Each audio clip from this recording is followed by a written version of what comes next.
오늘 본문을 통해서 비로소 그리스도인이라는 제목으로 함께 말씀을 나누려고 합니다. 저와 여러분들을 향해서 사람들은 그리스도인이라고 얘기합니다. 근데 그리스도인이라는 뜻이 무엇인지 아십니까?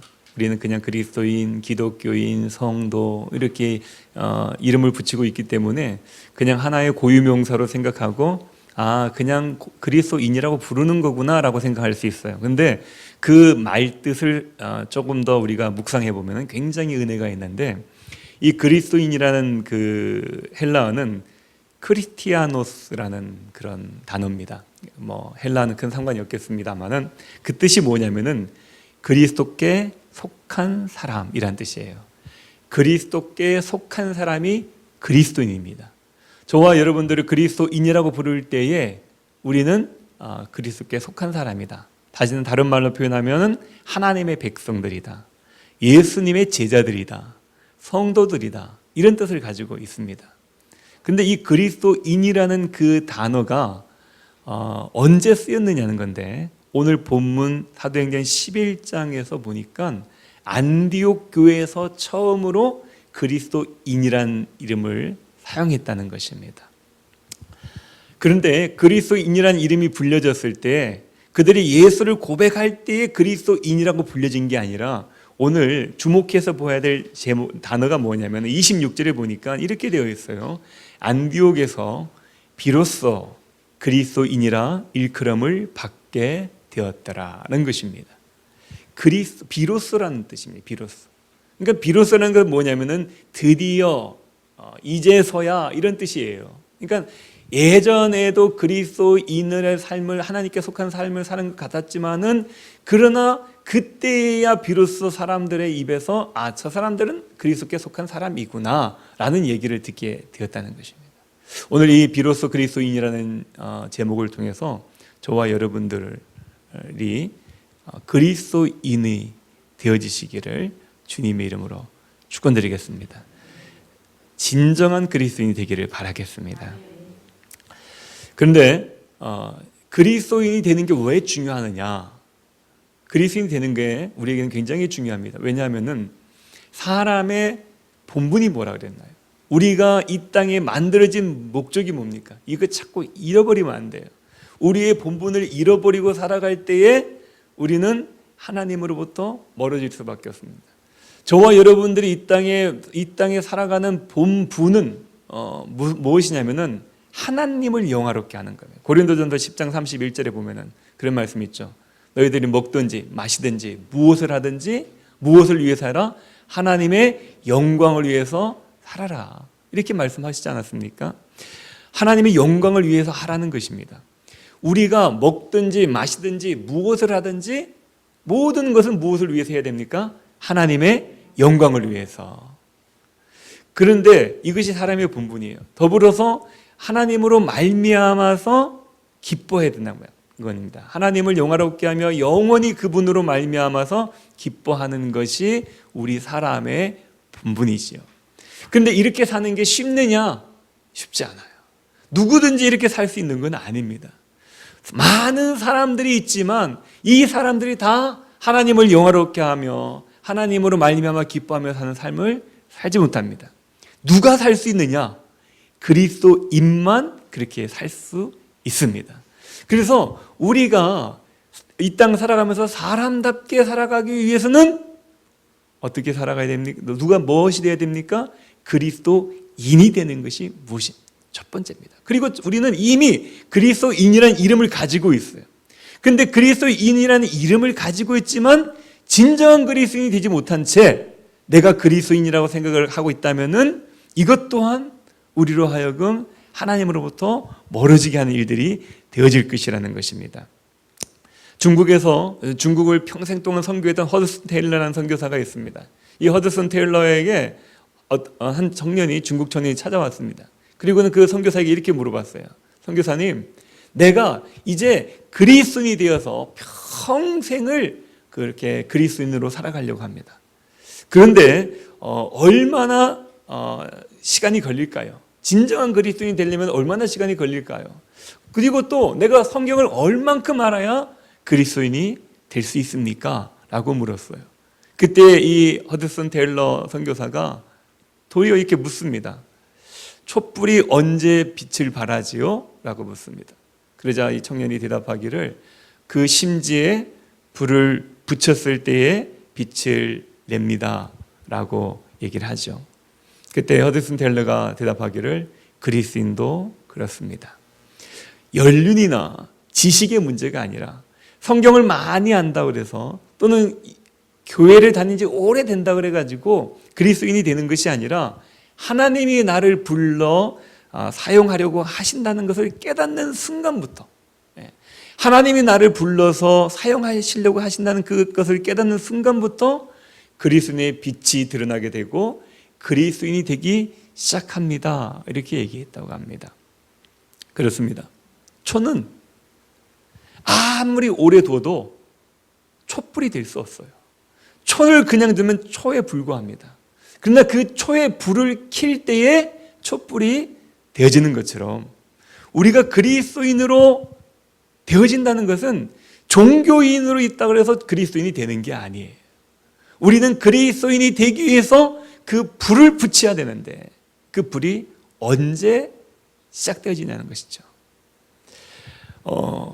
예수를 믿으면 즉시로 그리스도인이 된다고 우리는 생각을 합니다.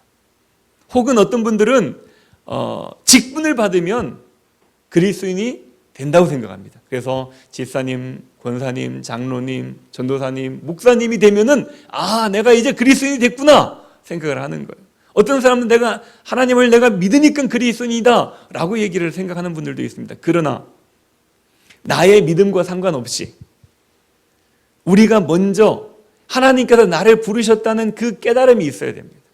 그리고 하나님이 나를 부르셔서 사용하시려고 하신다는 그것에 대한 복종이 있어야 되는 것이죠. 예루살렘에 오늘 본문에 보면은 예루살렘에 아주 핍박이 찾아옵니다. 이 대대적인 핍박은 예수 믿지 마시오, 모이지 마시오, 모이면 벌금입니다. 이 정도가 아니라 예수님을 믿으면 잡아가고요. 또 심하게는 죽이기도 하는 거예요. 그래서 야고보도 죽게 되고 스데반도 죽음을 당하게 된 겁니다. 그러니 그때 이 핍박으로 말미암아서 많은 사람들이 예수 믿기를 포기합니다. 왜냐하면은 내가 예수를 목숨을 걸고 믿어야 돼? 내가 예수 믿는 이유는 내가 잘 돼 보려고 믿는 건데 막 이런 마음들 때문에 이런 정부의 핍박 가운데서 내가 예수님을 믿을 이유가 없지라고 하면서 많은 사람들이 믿기를 포기했었습니다. 그런데 또 반면에는 어떤 분들은 자신들의 신앙을 지키기 위해서 그 예루살렘의 핍박을 피해서 떠나는 사람들이 생기기 시작한 거예요. 그리고 그 사람들 중에서 일부는 안디옥으로 가게 됩니다. 그리고 그 안디옥에 가서 교회를 세우게 되는 것이죠. 얼마나 대단한 믿음입니까? 대단한 믿음이잖아요. 그런데 그들이 안디옥에 가서 교회를 세우고 그들이 바로 그리스도인 이름을 갖지 않았어요. 시간이 한참 지난 다음에 오늘 성경의 본문 26절에 보니까 뭐라고 했습니까? 비로소 그리스도인이라 일컬음을 받았다는 것입니다. 자, 언제부터 그리스도인이라는 이름을 불려줄 수 있을까요? 그리스도인이라는 이름을 불려지기는 시작점은 언제일까요? 우리는 오늘 본문을 통해서 이것을 함께 알아보려고 합니다. 오늘 본문 우리 19절과 20절 말씀 같이 한번 읽어볼까요? 19절과 20절 같이 읽습니다. 시작.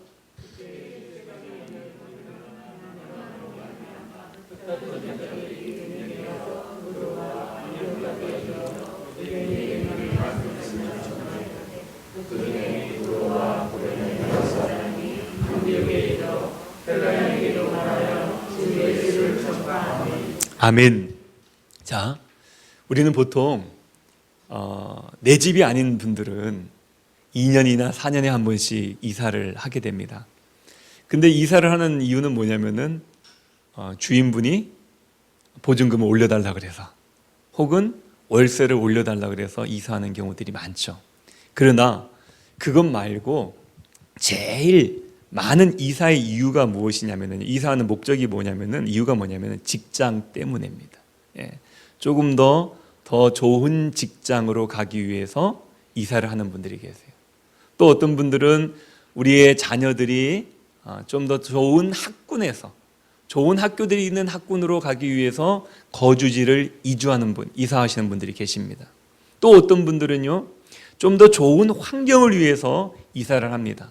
이 동네는 좀 살기가 불편해. 백화점도 있고 마트도 있고 이런데, 혹은 내가 좋아하는 산과 경치가, 공기가 맑은 데를 찾기 위해서 이사를 하는 경우들이 대부분입니다.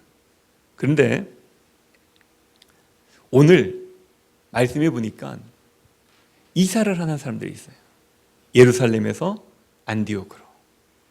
근데 그분들의 이사의 목적이 뭡니까? 신앙을 지키기 위해서. 과연 우리가 이사할 때 직장 때문에, 학군 때문에, 주거 환경 때문에 이사하는 경우들이 대부분인데, 신앙 때문에 이사하는 경우가 얼마나 있을까? 저는 한번 묻고 싶습니다. 정말 내가 교회에 자주 가서 기도하기 위해서 교회 가까이 가야지, 또는 내가 좀 더 교회를 잘 섬기기 위해서 교회 가까이 가야지, 이런 마음으로 이사를 생각하는 사람들이 몇 분이나 계실까? 저는 생각해 봅니다. 근데 안디옥 교회 성도님들은 믿음 때문에 이사를 했습니다. 그들에게는 무엇보다 가장 먼저 인생의 목적이, 우선순위가 뭐냐면은 예수님이었어요. 예수님 믿는 것 때문에 고난을 받으니까 나는 고난을 피해서 예수님을 믿어야 되겠다는 마음을 가지고 자신의 정든 집을 버리고, 직장을 버리고, 친척을 버리고 그렇게 떠나갈 수가 있다는 것입니다. 미국에서 구두로 돈을 많이 번 부자가 있었답니다. 그래서 하루는 목사님이, 그분이 출석하는 그 교회 목사님이 그분에게 물었대요. 아니, 어떻게 그 구두로 돈을 많이 벌게 됐습니까? 라고 물으니까 그분이 이렇게 얘기합니다. 저는, 저의 성공 비결은 우선순위가 분명하기 때문입니다. 이렇게 얘기했대요. 첫 번째가 하나님, 두 번째가 가정, 세 번째가 구두입니다.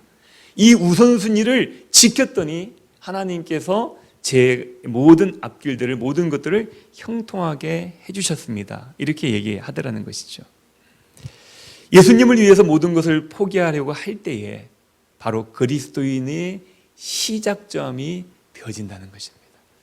나를 포기할 때에, 예수님을 위해서 나를 포기할 때에, 나의 모든 욕심과 나의 욕망과 나의 편의를 포기할 때에 그리스도인이 시작되어질 수가 있는 것입니다. 그리스도인이라는 것이 그냥 주어지는 것이 아니라는 거예요. 그리고 나의 것을 포기하니까 무엇이 남습니까? 고향을 떠났습니다. 친척을 떠났습니다. 관계를 떠났습니다. 내가 살았던 여러 가지 환경들을 떠났습니다. 남은 게 뭐예요? 아무것도 없잖아요. 남은 것을 보니까 뭐가 남았습니까? 예수밖에 남지 않았어요. 왜요? 예수님 붙잡고 지금 그 고향을 떠나왔으니까. 그러니까 자동적으로 그는 무엇을 자랑하게 됩니까? 예수님을 자랑하게 되는 거예요. 19절에 보니까, 하반절에 19절 하반절에 보니까 유대인에게만 말씀을 전합니다. 그리고 20절에 보니까 그 지경이 넓어져 가지고 헬레인에게도 말씀을 증거합니다. 그것은 유대인뿐만 아니라 이방인들에게도 말씀을 증거하기 시작했다는 거예요. 왜요? 그들은 쫓겨난 사람들이에요. 어떤 협박과 공포 가운데서, 두려움 가운데서 떠나온 사람입니다. 어떻게 보면 세상적으로 보면 실패자일 수 있습니다. 근데 그들이 뭐라고 뭔가를 자랑할 수 있겠어요? 우리의 입장으로 한번 생각해 볼까요? 우리에게 아무것도 없어요. 돈도 없고, 배경도 없고, 학력도 없어요. 건강도 없어요. 근데 우리가 예수님 믿으라고 전도할 수 있습니까? 어때요? 조금 머뭇거리지 않아요? 우리가 그런 마음 들지 않습니까? 내가 뭘 가진 게 있어야 전도를 하지. 자랑할 게 있어야 전도를 하지. 이런 마음 있지 않습니까? 잘못된 생각이세요. 우리의 전도는 내가 가지고 있는 거, 내가 하나님 믿으니까 이렇게 잘 됐습니다. 내가 가지고 있는 것을 가지고 자랑하는 것이 전도가 아니에요. 내가 고난 가운데 아무것도 약하고 병들었을 때도 하물며 내가 숨을 거둔다 할지라도 예수 그리스도를 증거할 수 있는 것, 그분을 믿으니까 그분을 믿어야 천국 갑니다. 그분이 우리의 주인입니다. 그분이 나를 만드셨습니다. 그분이 나를 지켜주실 것입니다. 그분이 나를 영생의 생명으로 이끌어 주실 것입니다. 라고 그분을 자랑할 수 있는 것, 이것이 바로 전도인 거예요. 그리스도인이 되기 위한 시작점은 어디입니까? 나를 포기하고 하나님을 자랑할 수 있는 겁니다. 나를 포기할 때 하나님을 자랑할 수 있어요. 나를 포기하지 않으면은요, 하나님 자랑보다 내 자랑이 더 많아지는 거예요. 나를 포기하지 않으면은요, 내 자랑을 하든지 아니면은 자랑할 게 없게 되는 겁니다. 왜요? 내가 살아있으니까 나만 보는 거예요. 나는 돈도 없고, 나는 백도 없고, 나는 관계도 없고, 나는 아무것도 없어. 그게 자랑할 게 없어지는 거죠. 또 한편으로는요, 또 나를 포기하지 않으면은요, 나한테 보이는 것만 자랑하는 거예요. 나는 돈도 있고, 나는 명예도 있고, 나는 건강도 있고, 내 것만 자랑하게 되는 겁니다.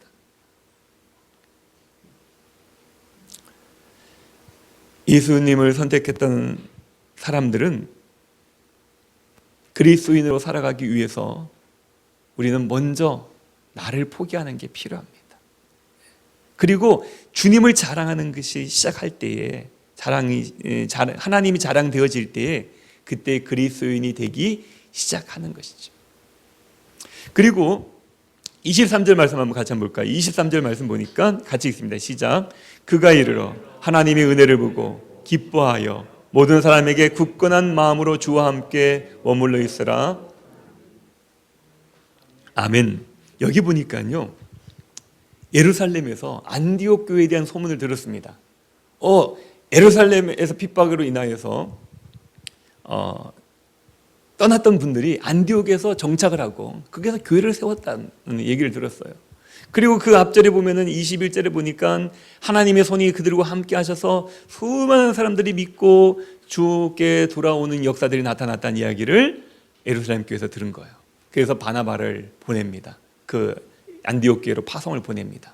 그 안디옥 교회에서 갔는데 23절을 보니까 그가 도착해서 보니까 무엇을 보았냐면은 하나님의 은혜를 보았다. 이렇게 되어 있어요. 하나님의 은혜를 보았다. 우리는 은혜가 뭐라고 생각돼요? 은혜는 만져지지 않는 거잖아요.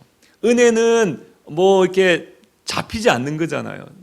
그래서 우리는 생각할 때 은혜는 느껴지는 거라고 생각합니다. 아, 은혜 받았다. 은혜 받은 것 같다. 은혜롭다. 뭐 이런 얘기들을 많이 하지 않습니까? 근데 오늘 본문 보니까 이 은혜가 보이더라. 이렇게 되어 있어요. 은혜가 보이더라. 그가 이르러 하나님의 은혜를 보고 기뻐하였다는 것입니다. 이 본다는 게 뭘까요? 은혜를 볼 수 있는 게 뭘까요? 우리는 은혜를 본다는 것 얘기할 때에 이렇게 생각할 수 있습니다. 아, 눈에 보이는 것이 교회 사이즈니까 교회 사이즈 보고 은혜를 우리는 기준으로 삼을 수 있습니다. 아, 그 교회 참 크네, 참 은혜롭다. 혹은 눈에 보이는 교인의 수, 교인 수가 많으니까 참 은혜롭네. 뭐 이런 생각들 들 수 있어요. 또 눈에 보이는 그 목회자의 학위증, 이걸 보고 은혜롭다라고 얘기합니다. 요즘 여러분들 관심 있는지는 모르겠지만은 목회자들 사이나 믿는 사람들 사이에서 아주 의견이 분분하고 지탄을 받는 목사님들이 많이 있습니다. 그 목사님들은 어떤 분이냐면 이단 목사님들이 아니에요.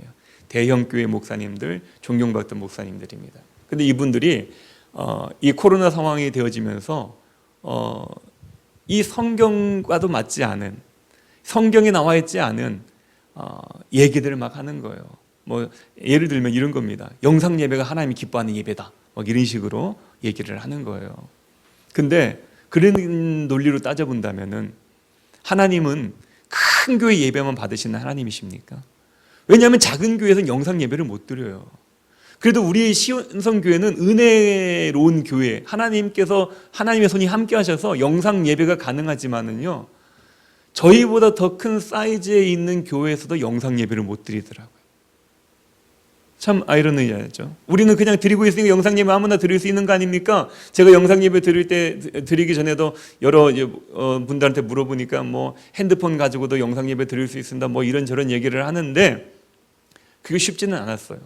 그러나 하나님께서 어떻게 또 이렇게 영상 예배를 드릴 수 있도록 또 여러 가지 재원과 또 인력들을 허락해 주셔서 영상 예배를 드리고 있습니다만은 기존 교회, 다른 교회들에서는 우리보다 조금 더 큰 개척 교회들에서도 영상 예배를 못 드리고 있더라고요. 아예 영상 예배를 포기하든지, 아니면 문을 잠그고 예배를 드린다든지, 아니면 장소를 바꿔서 예배를 드린다든지, 이런 식으로 예배를 드리고 있더라고요. 작은 교회는 영상 예배를 드릴 수가 없어요. 근데 하나님은 분명히 성경에 보면은 연약한 자, 약한 자의 마음이 있고 하나님의 말씀이 있는 두세 사람이 모인 곳에 성령이 함께 하신다고 분명히 성경이 말씀하셨는데, 영상 예배 못 드리는 교들은 진정한 예배를 못 드린다는 얘기가 더 됩니까? 그럴 수 없는 거예요. 그래서 많은 분들의 지탄을 받고 있습니다. 그런데 이제 여기에 대한 이야기를 하면서 어느 선교사님이 그런 얘기 하시더라고요. 그 목사님들에게 욕만 할 게 아니라 우리 성도님들의 자신들을 돌아보라, 이런 얘기 하시더라고요. 왜냐하면은 그 목사님들을 그 자리에 세운 게 누굽니까? 그 교회 성도님들 아닙니까? 대형교회 목회자를 추천하고 뽑을 때 우리 목사님은 어느 외국에 유학을 다녀온 사람이어야 돼, 우리 교회 목사님은 박사여야 돼, 이렇게 해서 그런 사람들 뽑은 것이 바로 당신들인데 왜 그 목사님들만 욕을 하고 있느냐? 여러분들도 회개해라, 이런 얘기를 하시더라고요. 제가 신학생 때에도, 신학교 졸업할 때에도, 신학대학 졸업할 때에도 그런 얘기들이 농담처럼 있었습니다. 대형교회 목회자가 되려면은 외제든지 군용이어야 된다, 이런 얘기 했었습니다. 일반 스펙 가지고는 되지 않고 외국 갔다 온 외제든지 아니면은 군대에서 군목을 한 군용이든지 둘 중에 하나여야 된다. 그래야 스펙 대형교회에 초청받을 수 있다, 이런 얘기가 있었거든요. 여러분, 하나님의 은혜는 눈에 보이는 것이라고, 눈에 보인다고 그랬는데 이런 것들을 얘기하는 게 아니에요. 오늘 말씀에도 보니까 무엇이 눈에 보였냐면요, 20절에 보면은, 21절에 보면 주의 손이 그들과 함께 하심으로 수많은 사람들이 주님께 돌아오는 것을 보고 은혜를 보았다라고 표현을 했거든요. 그렇다면 오늘 저와 여러분들의 삶 가운데서도 은혜가, 안디옥 교회는 은혜가 있는 교회였습니다. 안디옥 교인들에게는 은혜가 있는 교회였습니다. 은혜가 보이는 교인들이었어요. 그렇다면 은혜는, 우리는 무엇을 보면 볼 수 있을까요? 은혜는 어떻게 보일까요? 이런 사이즈나 숫자가 아니라 예배 드리는 모습을 보면 은혜를 볼 수가 있습니다. 은혜 있는 성도님들은 어떤 성도님입니까? 예배를 사모하는 성도님들입니다. 예배의 자리를 지키는 성도들입니다. 예배의 자리를 사모하는 사람들입니다. 예배를 소중하게 여기는 사람들이 은혜 있는 성도입니다. 예배 드리는 모습을 보면 은혜가 있는지 없는지 알아요. 기도하는 모습을 보면 은혜를 볼 수가 있습니다. 기도를 하면, 이렇게 하면은요, 통성 기도를 하든지 묵상 기도를 하든지, 은혜 있는 성도님들은 아주 깊이 있는 기도를 해요. 간절한 기도를 합니다. 여러분도 아시잖아요. 찬송을 할 때도 마찬가지예요. 찬송을 부를 때도 이 찬송에 정말 내 마음을 담아서 기도하는 심령으로 부르는 분들은 은혜가 보이는 겁니다. 그리고 말하는 것을 보더라도 은혜가 보입니다. 뭐 서당계 3년이면 풍물을 읊고 교인 3년이면은 뭐 말빨이 세진다는 그런 우스갯소리도 있습니다만은, 은혜 있는 성도는 말을 잘하는 성도가 아니라 잘 말하는 사람입니다. 말을 잘해가지고 다른 사람들의 논리를 반박하고 꼼짝 못하게 누르고 승리하는 사람이 은혜 있는 것이 아니라, 말을 한마디 하더라도 상대방을 기분 나쁘지 않게 하고 상대방을 배려할 줄 알고 상대방의 마음을 상하지 않게 하는 말을 할 줄 아는 사람, 이것이 은혜 있는 성도인 것이죠. 봉사하는 모습을 보더라도 은혜를 알 수가 보입니다. 봉사의 자리 되면은 어떻나요? 힘들고 어렵잖아요. 피하고 싶잖아요. 그러니까 다들 피하려고 합니다. 근데 은혜 있는 성도님들은 봉사의 자리를 마다하지 않아요. 그 자리에 나와가지고 힘들고 귀찮더라도 봉사하는 일에 열심히 하는 모습을 볼 때 은혜가 보이는 것이죠. 이런 모습들이 은혜가 보인다고 할 수 있습니다. 은혜가 보이기 시작할 때에 비로소 그리스도인이 되어가고 있는 것입니다. 바나바가 안디옥 교회에 파송을 받아서 와서 보았습니다. 그랬더니 그들이 이기는 은혜가 보였어요. 그들의 삶을 통해서 그리스도인들로 돌아오는 사람들이 많았습니다. 예수님을 영접하는 사람들이 많았어요. 은혜가 보였습니다. 오늘 저와 여러분들이 그리스도인이 되기 위해서는 은혜가 나타나는 성도님들이 되셔야 됩니다. 우리의 삶 가운데서, 예배하는 가운데서, 기도하는 가운데서, 찬양하는 가운데서, 봉사하는 가운데서, 말하는 가운데서 은혜가 보여야 됩니다. 그리고 세 번째는요, 우리 20절 말씀 한번 같이 해볼까요? 20절입니다. 같이 읽습니다. 시작.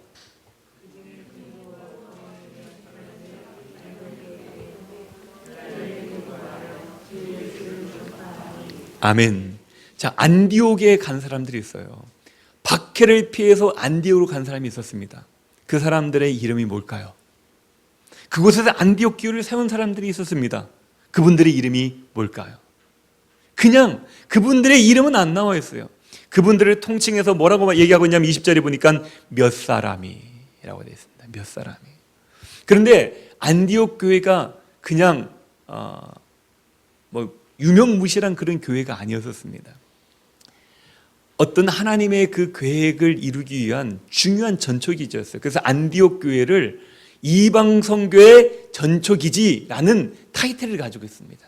이 안디옥 교회에서부터 바울이 복음을 증거하기 시작하고 이방인들에게 전도가 시작되어졌고 하나님의 계획이 이때 안디옥 교회를 통해서 사용되어졌어요. 2000년 기독교 역사 속에서 한 획을 긋는 교회였다는 것입니다. 그렇다면 당연히 이 안디옥 교회를 세웠던 사람들의 이름이 딱 새겨져 가지고 영광을 받아야 되지 않겠습니까? 근데 이 사람들은 시간이 지난 이후에도 우리 이름 빠졌잖아, 우리 이름 넣어줘, 막 이렇게 하지 않았어요. 예전에 어떤 교회 동역자가 있었습니다. 교인이 수가 좀 되었고 목회자가 10명 이상이 되는 그런 교회였었어요. 그런데 그 교회에 보면 연역이 있습니다. 연역이 있는데 그 연역 가운데 보면은 어느 교회 어느 목사, 어느 부목사 취임 오고 어느 부목사 떠나고 뭐 이런 게 들어 있었어요. 근데 그게 어떻게 누락이 됐습니다. 그랬더니 자기 누락시켰다고, 자기 이름 거기 연역에 빠졌다고. 어떻게 보면 똑똑한 것이잖아요. 근데 굳이 자기 이름을 그 교회 역사 속에 넣으려고 그렇게 싸워가면서 자기 이름을 넣더라고요. 야, 지나갔으니까 나중에 갈 때 너 언제부터 와가지고 언제까지 있었다고 써줄게 했는데도 안 된다는 거예요. 그 시점에 그 기간에 자기 이름이 들어가야 된다는 거예요. 그 연도에. 그래서 그 이름을 넣는 것을 보았습니다. 근데 이 안디옥 교회 설립자들은요, 그러지 않았다는 거예요. 마태복음 25장에 보면은요, 달란트 비유가 있지 않습니까? 달란트의 비유에 보면은 우리 달란트 비유 알잖아요. 그 달란트의 비유의 교훈이 뭘 것 같아요? 한마디로 얘기하면은 주인은 반드시 계산한다, 이겁니다. 예. 그 하인들에게 맡겨진 것들을 반드시 찾는다는 거예요. 이것이 그 달란트 비유가 주는 것입니다. 하나님이 우리에게 주신 생명과 재산들을 우리가 이 땅에서 누구를 위해서 무엇을 위해서 사용했는지 하나님께서 반드시 계산을 하신다는 것이 달란트 비유입니다. 저도 이번 기도원에 가서 하나님과 중간 결산을 좀 하고 왔습니다. 참 어려운 시간이긴 했습니다. 근데 우리는 그 중간 결산할 때가 두렵지 않습니까? 그런데 하나님이 이 중간 세임을 하신 목적, 계산하는 목적이 뭔지 아세요? 우리를 혼내고 책망하고 우리의 약점을 들춰내려고 하시는 것이 아니라 하나님께서 셈하시는 것은 무엇입니까? 하나님의 자녀들에게 상 주시기 위함이라는 것이에요. 믿으십니까? 하나님 벌하신 하나님 아니시잖아요. 우리 여러분들 잘 알고 있는 히브리서 11장 6절 말씀, 하나님 믿음이 없이는 하나님을 기쁘시게 못하나니, 아시죠? 예, 예, 믿음이 없이는 하나님을 기쁘시게 할 수 없다는 거예요. 그런데 믿는 사람들이 무엇을 믿어야 되느냐? 그분이 계신 것과 그분을 찾는 자들에게 상 주시는 이심을 믿어야 할지니라. 사람의 본분이라는 것이 무엇이냐면 하나님을 영화롭게 하는 거죠. 무엇든지 마시든지 무엇을 하든지 하나님을 영화롭게 하라고 분명히 성경에 말씀하셨잖아요. 우리는 영화롭게 한다는 게 무엇입니까? 하나님을 기쁘시게 하는 거예요. 하나님을 기쁘시게 하려면 무엇이 필요합니까? 믿음이 필요하다는 거예요. 근데 무엇을 믿어야 됩니까? 그분이 살아계시다는 걸 믿어야 돼요. 할렐루야. 그리고 무엇을 믿어야 됩니까? 그분을 찾는 자들에게 상 주시는 이심을 믿어야 된다는 것이죠. 그런데 많은 성도님들이 이것을 망각하고 살아요. 마지막 심판이 없다고 생각합니다. 근데 이 마지막 심판을 믿지 않으면요, 바르게 살 수가 없어요. 그렇지 않습니까? 참된 신앙인의 삶을 살 수가 없습니다. 하나님께서 반드시 상 주시는 분이심을 믿어야만이 이 세상에 살 동안 말씀을 순종하기 위해서 용기 있게 자신을 부인하고 자신을 내려놓고 자기를 포기할 수 있는 그러한 삶을 살아갈 수가 있는 것입니다. 하나님의 상 주신 분이시는 것을 믿지 못한다면요, 내가 이 일에서 내가 손해보면은 나만 손해 아니야? 이런 생각 드는 거예요. 예루살렘에 남아가지고 신앙을 포기했던 사람들도요, 그랬습니다. 우리가 이렇게 생명과정하면서 예수님 믿어야 돼? 그냥 편하게 그냥 살다가 가면 되는 것이지? 그 사람들에게는요, 영원한 삶이 있긴 해요. 근데 그 영원한 삶이 생명이라고 표현하지는 않습니다. 지옥의 삶을 사망이라고 성경은 표현하고 있거든요. 천국의 삶을 생명이라고 말하고 있는 것입니다.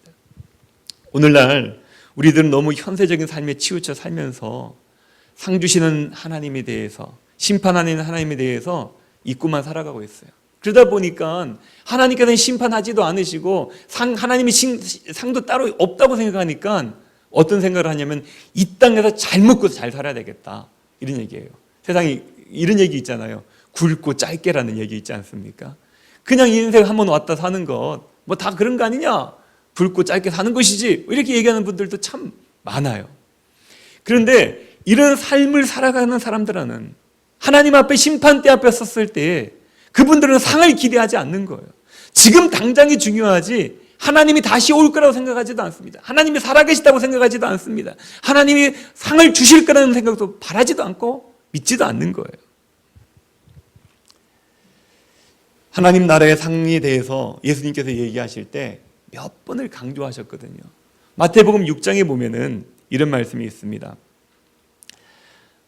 하나님의 상에 대해서 언급하시면서 강조하신 내용인데요, 이렇게 되어 있습니다. 사람에게 보이려고 그들 앞에서 의를 행하지 않도록 주의하라.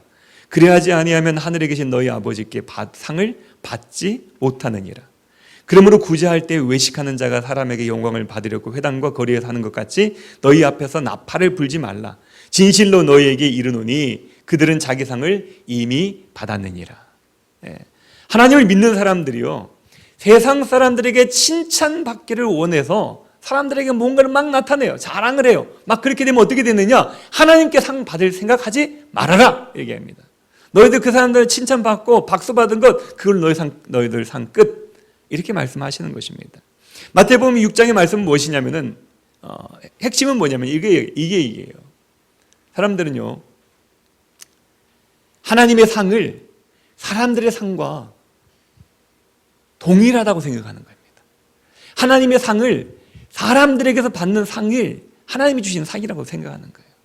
그러나 본문 마태복음 6장에서 지금 말씀하시는 건 뭐냐면요, 하나님의 상과 사람의 상은 다르다는 겁니다. 그래서 사람의 상을 받으면은 하나님의 상을 받지 못한다는 거예요. 세상 사람들의 시선과 박수갈채를 하나님의 상으로 착각하지 말라는 겁니다. 하나님의 상은 따로 있다는 거예요. 세상 사람들의 칭찬과 세상 사람들의 박수를 받는 사람들은 하늘의 상이 없다라고 얘기하는 것이죠. 만약 저와 여러분들이요, 정말 하나님이 살아계시다는 것과 하나님의 상 주시는 분이시라는 것을 믿는다면요, 우리는 그분에게 상 받기 위해서 살아가야 되는 것입니다. 지금 안디옥 교회를 세웠던 그 그리스도인들, 그들이 그리스도인의 이름을 칭함을 받게 된 것은 무엇이냐면은 그들의 마음의 믿음의 바탕이 있었어요. 그 바탕 가운데서 바울과 바나바를 통해서 성경을 배우고 예수님을 배워가며 그것을 삶으로 실천해 나가고 그것이 교회 안에서 실천되어질 때 그들은 비로소 그리스도인이라는 이름을 받게 되었습니다. 그러나 그들이 바울과 바나바의 가르침을 받을 수 있었던 것은 무엇이냐? 그들의 마음 가운데 이미 나를 포기할 줄 알고 하나님을 자랑할 뿐만 아니라 또한 하나님께서 상 주신 이심을 믿게 되었던 것이죠. 그것처럼 이 세상을 살아가는 우리들에게 꼭 기억해야 될 것이 있다면 무엇이냐면요, 이겁니다. 이 안디옥 교회를 세웠던 그리스도인들은 하나님의 상을 받기 위하여 자신의 이름을 나타내는 것을 숨겼다는 것입니다. 그리고 그들은 세상 사람들의 박수갈채를 받기보다는 그리스도인이라는 이름을 받았다는 거예요. 사실 이 그리스도인이라는 이 이름은 조롱에 가까운 이름이었습니다. 그들이 막 잘해가지고 와 그리스도인 이런 얘기가 아니라 아 너희들은 예수를 따르는 무리구나 이렇게 얘기하는 것이었어요. 세상 사람들의 박수 갈채를 받기를 포기하고 그들은 그저 그리스도인이란 이름을 받기를 원했다는 것입니다. 왜냐하면 세상 사람들의 박수를 갈채를 받지 않아야만 하나님 앞에 상을 받을 수 있다는 것을 믿었기 때문에 그랬습니다. 그러나 반면에 많은 사람들은 그렇게 생각하지 않아요. 하나님께서 이 세상을 심판한 적이 있었습니다. 이 세상의 비를 통해 가지고 싹 멸하셨어요. 그것을 우리는 노아 홍수 사건이라고 얘기하죠. 하나님께서 그들의 범죄에 대해서 하나님께서 심판을 내리셨던 것이죠. 그리고 그 노아 홍수가 끝난 다음에 사람들이 제일 먼저 한 일이 뭔지 아십니까? 그들은 건축을 했습니다. 자신들의 빌딩을 쌓았어요. 그 빌딩의 이름은 바벨탑이라고 불렀습니다. 그들이 바벨탑을 쌓았던 이유가 뭔지 아십니까? 자신들의 이름을 내고 하나님의 심판으로부터 우리가 스스로 구원하자 이런 뜻이었어요. 자신들의 이름을 우리는 하나님의 심판에도 견딜 수 있는 사람들이야. 우리는 하나님의 심판에서 대비할 수 있는 사람들이야. 피할 수 있는 사람들이야. 하나님의 심판이 우리를 어떻게 하지 못할 거야. 자신들의 이름을 내기 위해서 바벨탑을 쌓았습니다. 그런데 어떻게 됐습니까? 그들의 수고는 헛수고가 되었습니다. 그리고 그들은 뿔뿔이 흩어지고 말았습니다. 요즘 시대를 그렇게 얘기해요. 학생은 많은데 스승이 없는 시대랍니다. 학생은 많은데 제자가 없는 시대라 그래요. 집은 많아요. 아파트도 지어지고 새로운 집들도 막 지어지고 녹지도 막 훼손되어지면서 집을 지어지는데 집은 많아지는데 가정은 사라지고 있는 시대라고 얘기합니다. 목사는 많아요. 정식 신학교를 통해서도 또한 무슨 군소교단을 통해서도 6개월에 한 명씩 목회자를 배출한다니까 목사를 배출한다니까요. 목사는 많아지는데 목자는 없는 시대라고 그래요. 교회도 많아집니다. 하나님의 교회가 없대요. 교인도 많아지고 있어요. 그리스도인은 없답니다. 이러한 시대에 하나님은 진정한 그리스도인을 찾고 계십니다. 초는 불을 붙일 때부터 빛을 발하기 시작하는 거예요. 그리스도인은 언제부터 그리스도인이 될 수 있습니까? 나를 포기하고 하나님을 자랑할 때입니다. 그리고 우리의 삶을 통해서 은혜를 나타낼 수 있을 때, 우리의 삶을 통해서 은혜가 보여질 때 우리는 그리스도인이 되어져 가는 거고요. 또 하늘의 상이 있음을 믿고 이 땅의 것들을 추구하며 이 세상의 것들이 세상의 사람들 칭찬을 받으려고 그렇게 헛된 분주함이 내려놓을 때 그때 그리스도인이 된다는 것입니다. 안디옥 교회 성도들은 그렇게 그리스도인이 되었습니다. 믿음은 이론이 아니라 삶이라고 합니다. 성경 그대로 살아가는 것이 믿음입니다. 아무리 이런저런 이론을 가지고 아무리 논리적으로 얘기한다 할지라도 성경에서 위배된 논리는 그것은 진리일 수가 없는 거예요. 예레미야 5장에서 예레미야는 이렇게 얘기합니다. 너희는 예루살렘 거리에 빨리 왕래하며 그 넓은 거리에서 찾아보고 알라. 너희가 만일 공의를 행하며 진리를 구하는 자를 한 사람이라도 찾으면 내가 이 성을 사하리라. 하나님은 어느 시대에나 하나님의 사람을 찾고 있습니다. 그 한 사람을 통해서 그 시대를 살리고 그 시대를 변화시키기를 원하는 것입니다. 우리 시온성 교회가 안디옥 교회와 같은 교회가 되어지기를 원합니다. 우리 시온성 교회 성도님들이 안디옥 교회 성도님들처럼 그리스도인이 되어지시기를 원합니다. 그러기 위해서 우리는 어떻게 해야 되나요? 우리의 삶 가운데서 나를 포기하는 모습들이 있어야 됩니다. 우리의 삶 가운데서 내 것을 자랑하는 것이 아니라 하나님을 자랑하는 것이죠. 내 것이 없다고 나는 아무것도 없어라고 자랑을 못하는 것이 아니라 나에게는 그리스도가 있다고 자랑할 수 있는 사람이 되어야 된다는 것입니다. 오늘 우리 시온성교회 성도님들 마음 같아서는요, 그냥 우리 교회 등록만 하면 다 그냥 그리스도인 이라고 하나님으로부터 라이센스를 받아가지고 여러분들한테 다 이게 나눠주면 좋겠어요. 그런데 성경은 그렇게 얘기하지 않잖아요. 여러분들에게 위로가 되는 것은, 여러분 우리 시온성교회는 참 은혜로운 교회니까 여러분 우리 교회 나오면 다 그리스도인입니다 라고 말씀드리고 싶어요. 근데 성경은 그렇게 얘기하지 않잖아요. 성경은 뭐라고 얘기합니까? 비로소 그리스도인이 되었다, 일컬음을 받았다. 그리스도인이 되기 위해서는 과정이 필요합니다. 그리스도인이 되기 위해서는 우리의 헌신과 결단이 필요합니다.